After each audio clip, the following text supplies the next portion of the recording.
개혁과 보수의 사전적 의미는 정반대입니다. 개혁이 고치고 바꾸자는 것이라면 보수는 그대로 보존하고 수호하자는 말입니다. 보존하고 수호하자고 보수입니다.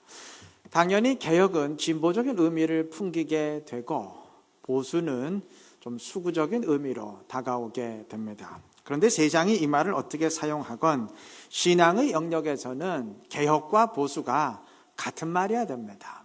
예레미야 선지자는 영적으로 무너진 이스라엘을 향해서 이렇게 외쳤습니다. 예레미야애가 5장 21절입니다. 우리의 날을 다시 새롭게 하사 옛적 같게 하옵소서. 새롭게 하자는 것은 바꾸자는 말입니다. 이것은 개혁을 의미합니다. 반면 옛날같이 하자는 것은 그때의 신앙을 지키자는 말입니다. 이것은 이전의 것을 그대로 붙들자는 보수를 의미합니다. 그럼에도 예레미야가 개혁과 보수를 같이 외칠 수 있었던 이유는 이 둘이 신앙적으로 같은 의미를 지니기 때문입니다.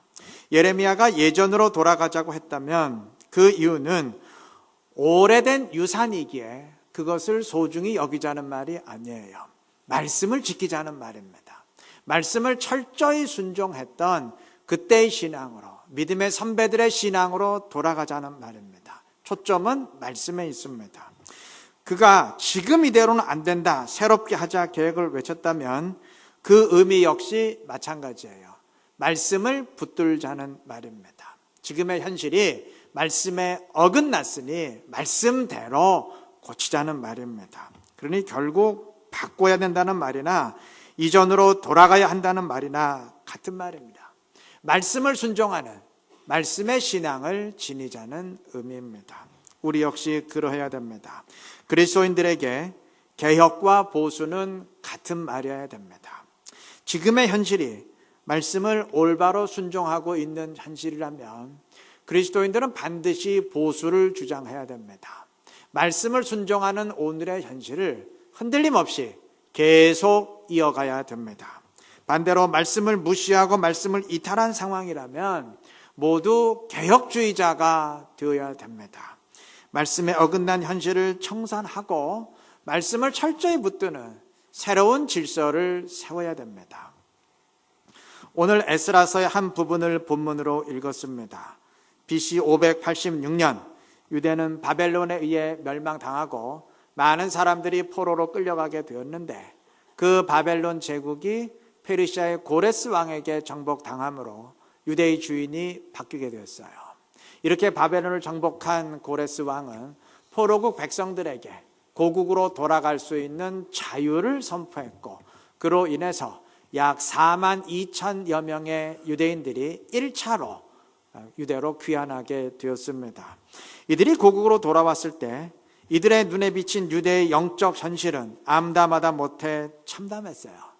이미 유대는 제사가 사라진 나라, 예배가 사라진 나라가 되었고 하나님이 명령하신 절기들도 모두 무시되고 있었습니다. 귀환한 백성들은 이래서는 안 되겠다는 생각에 제단을 재건하고 각종 번제를 회복시켰습니다. 아울러 초막절을 지키면서 절기도 회복시켰어요. 다시 말하면 예전의 전통으로 되돌아갔다는 말입니다. 이것이 오늘 본문의 내용입니다. 자, 그런데 우리가 명심해야 될 것은 이들이 이렇게 했던 이유입니다. 3절 중반 부분은 이들이 제사를 회복시킨 이유를 이렇게 말합니다. 모세의 율법에 기록된 대로 번제를 그 위에 드리려 할세. 이들이 번제, 즉 제사를 회복시킨 이유는 말씀을 회복시키기 위함입니다. 다시 말하면 지금의 현실이 말씀을 순종하지 않고 있는 현실이기에 말씀의 현실로 회복시키기 위함이었어요.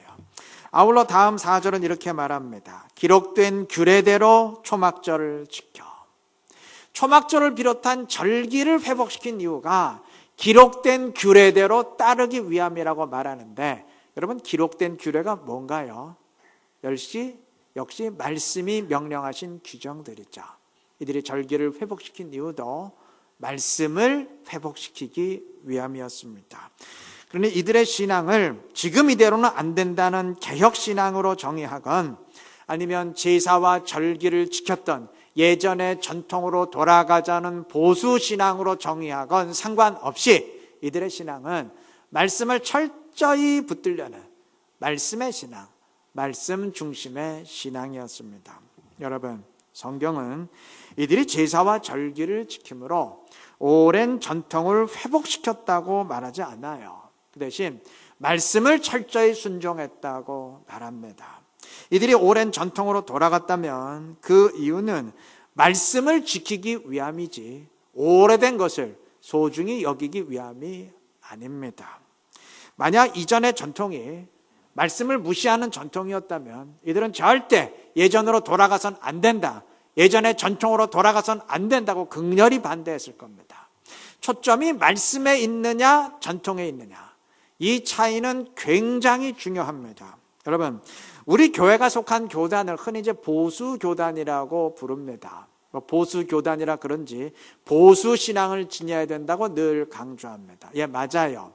우리의 신앙은 보존하고 수호하는 보수신앙이어야 됩니다. 단 그 의미는 방금 강조한 것처럼 전통을 지키는 신앙이 아니고 말씀을 지키는 신앙이어야 됩니다.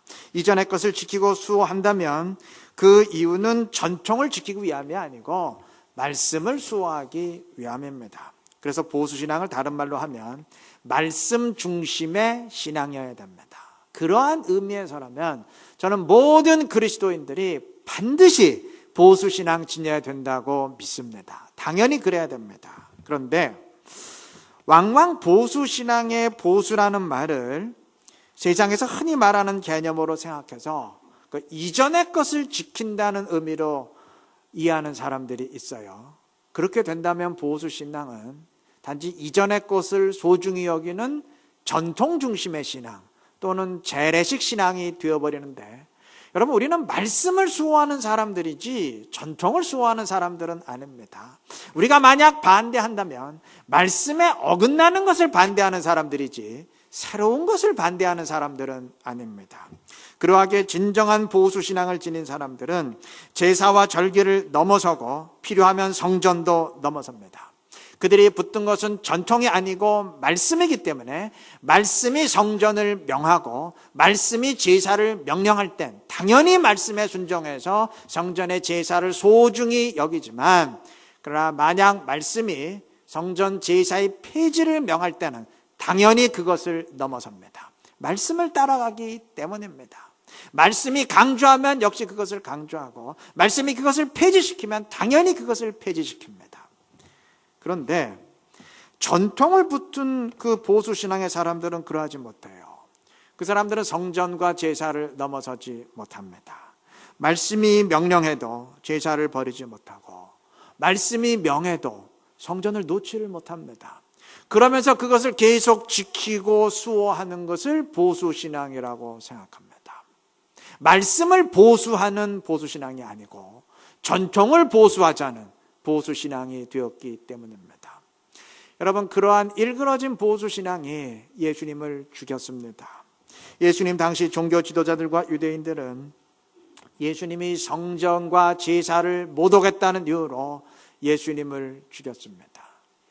그들도 본문의 백성들처럼 성전을 붙들고 제사를 붙들었어요.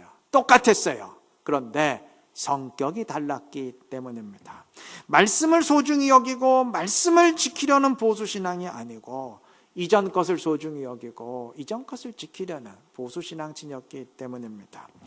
오늘 너무 길어서 본문으로 다 읽지는 못했지만 오늘 우리가 3장 읽었는데 그 이전 2장의 내용을 보면 2장 59절 이하에서 귀환한 백성들은 족보가 확인되지 않은 사람들은 일단 족보가 확인되기 전까지는 모든 공동체에 이르러서 다 배제시켰습니다.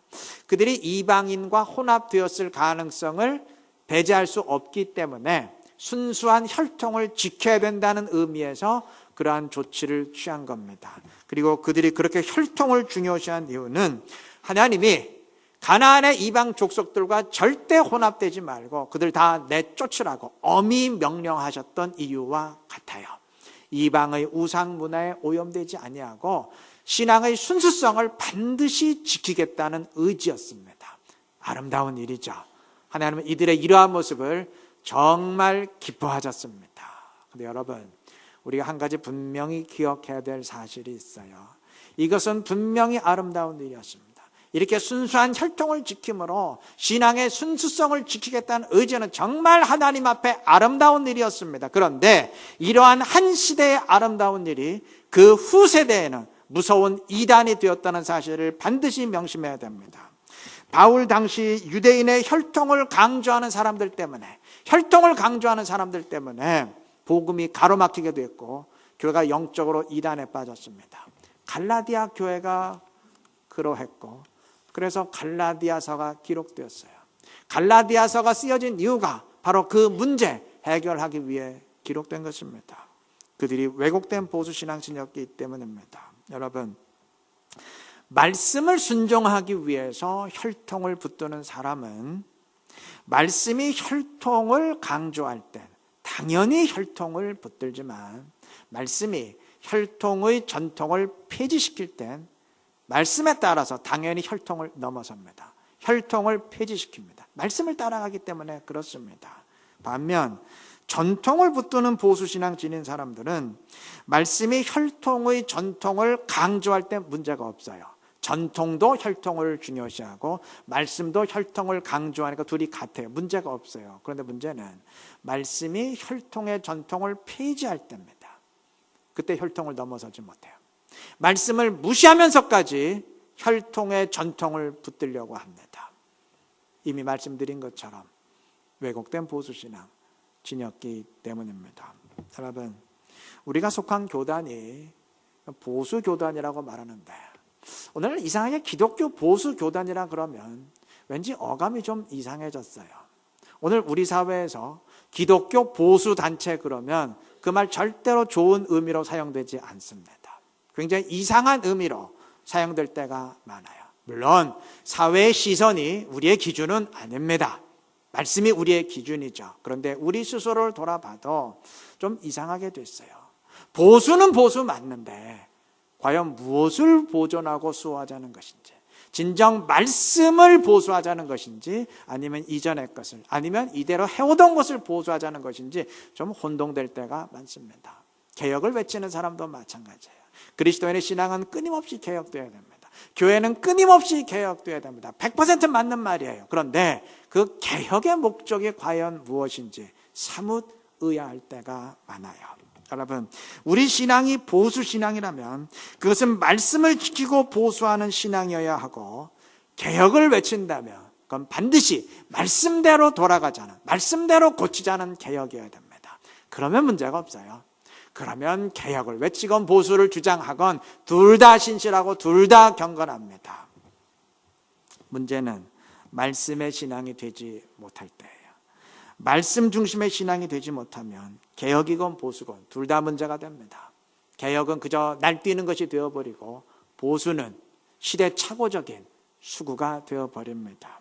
그리스도인들은 말씀을 붙든 자들이고 말씀을 따라가는 자들입니다.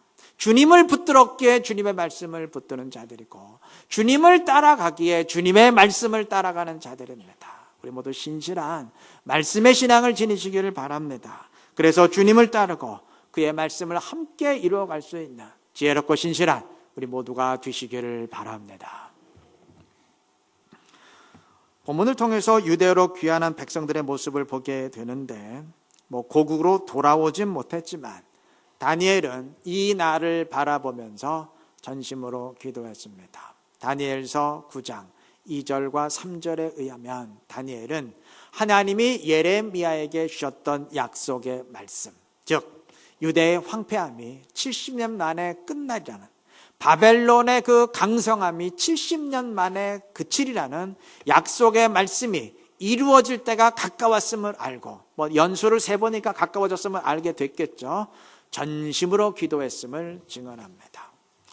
본문의 백성들처럼 1차 귀환 때 돌아오진 못했지만 훗날 3차 귀환 때 돌아오게 되는 느헤미야 역시 하나님의 약속의 말씀을 붙들고 고국으로 돌아가게 해달라고 전심으로 기도했음을 느헤미야 1장이 증언합니다. 여러분, 이 두 사람만 기도했을까요? 아니겠죠. 본문의 백성들 역시 하나님의 약속의 말씀을 붙들고 기도하지 않았겠습니까? 그러했음이 분명합니다. 왜냐하면 그러한 신앙이 없었던들 이들은 절대 고국으로 돌아오지 않았을 것이기 때문입니다.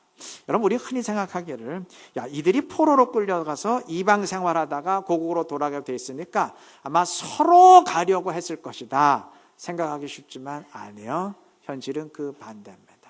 이들은 이미 수십 년 동안 47년 이상 이방 생활하면서 그곳에 정착한 사람들이고, 그리고 유대는 이미 폐허가 되다시피 한 상황이에요.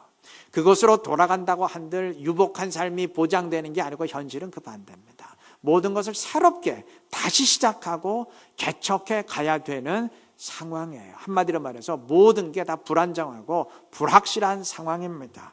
그럼에도 이들이 돌아간 이유는 오직 한 가지예요. 여호와를 온전히 섬기는 신앙을 위해서입니다. 이러한 신실한 자들인데 하나님이 말씀하신 약속의 때가 점점 다가오는 것을 알면서 기도하지 않았겠습니까? 당연히 기도했겠죠.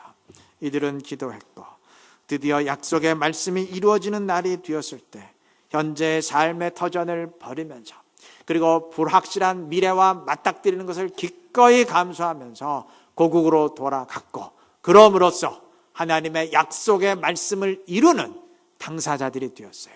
말씀을 이루는 주역들이 되었습니다. 그리고 돌아온 이들은 이미 언급했듯이 말씀대로 제사와 절기를 회복시키면서 그리고 이방인과 섞이지 않은 순수 혈통을 지키면서 신앙의 순수성을 지키면서 말씀대로 준행하는 신앙생활을 이루기 위해 최선을 다했습니다. 여러분, 오늘 제가 말씀 중심의 신앙 지녀야 된다고 강조하는데 바로 이것이 말씀의 신앙, 말씀 중심의 신앙입니다. 여러분, 말씀 중심의 신앙이란 말씀으로 돌아가자고 외치는 것을 말하지 않아요.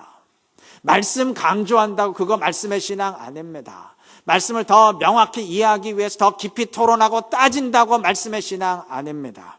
오늘 본문의 백성들처럼 말씀을 붙들고 기도하고 말씀대로 순종하고 그래서 말씀을 이루는 자들이 되고 말씀이 현실이 되는 것을 체험하고 증명해내는 것, 바로 그것이 진정한 말씀 중심의 신앙입니다.